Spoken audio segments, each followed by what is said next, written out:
পরিচয় করিয়ে দিই। ও আমার হাজব্যান্ড অনিক মাহমুদ, আর ও আমার ফ্রেন্ড মেঘলা। আসসালামু আলাইকুম বন্ধুরা। গরিব ঘরের রাজপুত্র নাটকের কাহিনী এখন যে পর্যায়ে এসেছে, তাতে আমাদের অনেকের অবস্থা দেখে একটাই কথা বলতে ইচ্ছা করছে। অনেকের কপালে এখন আল্লাহ জানে কি আছে। অনেকের অবস্থা এখন অনেকটা সেই প্রবাদের মতো।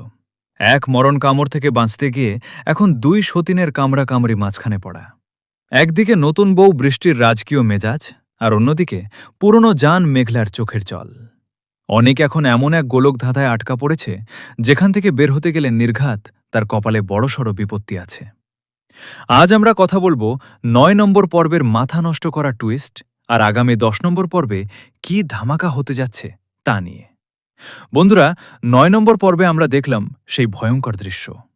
বৃষ্টি যখন মেঘলাকে নিজের ড্রয়িং রুমে বসিয়ে রেখে অনিককে টেনে নিয়ে এলো তার নতুন বান্ধবীর সাথে পরিচয় করাতে, ঠিক সেই মুহূর্তে অনিক আর মেঘলা যখন মুখোমুখি হল, অনিকের অবস্থা তখন বউয়ের টানে আসলাম ঘরের সামনে দেখি বিপজ্জান্ত হয়ে দাঁড়িয়ে আছে মেঘলা।